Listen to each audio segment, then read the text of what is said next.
When they burned him in the woods, they thought it was all over. They thought he would never come back. They thought their children would be safe. How wrong they all were. It was 30 years ago today, on Halloween night. They had chased him into those woods. They had gone on rumors only. There were no facts to prove he had kidnapped and killed anyone. In fact, the information they did have made no sense. The FBI had told the townsfolk that they had captured the serial killer.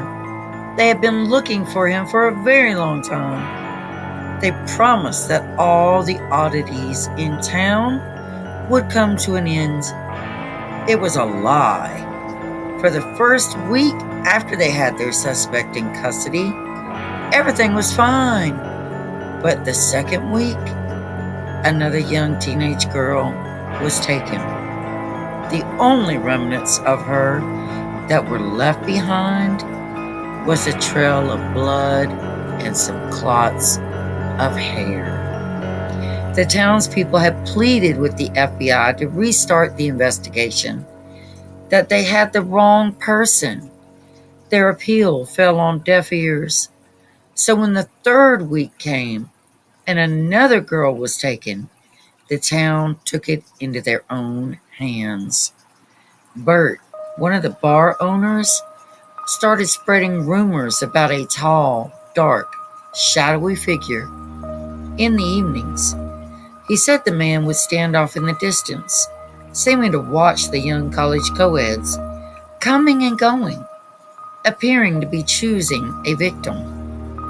So, when Mary, one of the mothers of the deceased, stepped forward to point out who she thought it might be, everyone was ready for blood.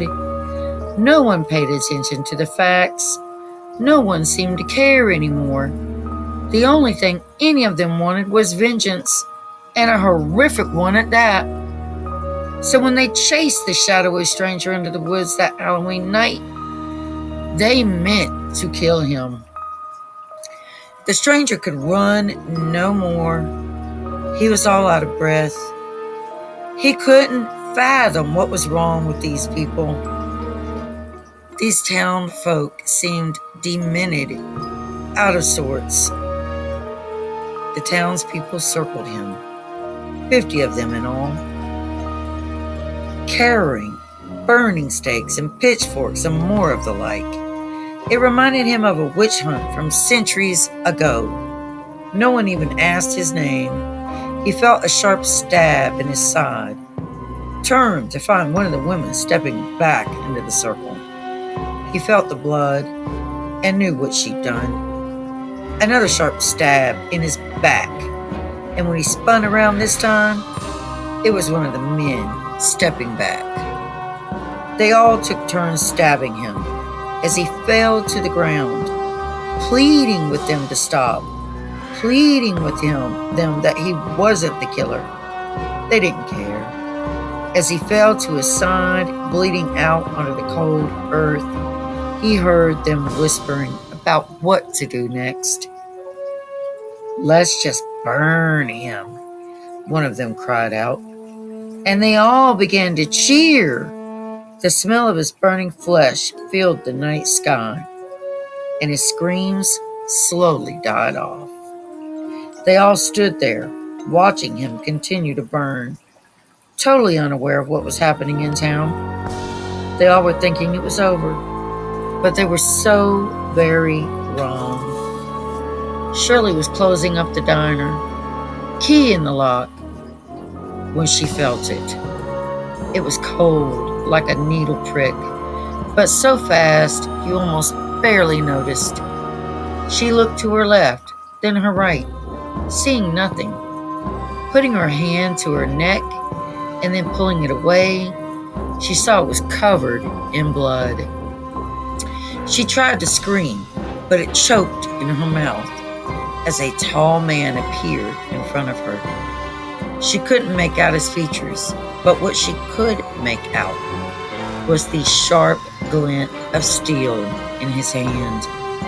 He raised it fast, so fast her eyes could not follow it. But she could feel it. It ripped into her shoulder, straight to the bone, sending her falling to the asphalt. The dark stranger stood above her, and right before she took her last breath, she could have sworn she heard his laughter. The very last thing she saw was the gleam of metal coming down hard into her throat. The townspeople were starting to gather outside of the woods, following their horrific deed, when they saw the body of the girl outside the pub. Before they could even gather their thoughts, a black mist swooped down. The stranger, all teeth, bones glaring, eyes sunk back in the head, blood flowing out of a hollow mouth. He flew at them, howling in fury. The sounds of tearing flesh and gnawing of muscle and tissue overtook the empty streets of that quiet town until no one was left. On one street corner wall was scrawled, "Don't ever think it's over. Always remember, just when you think it's over, it isn't over."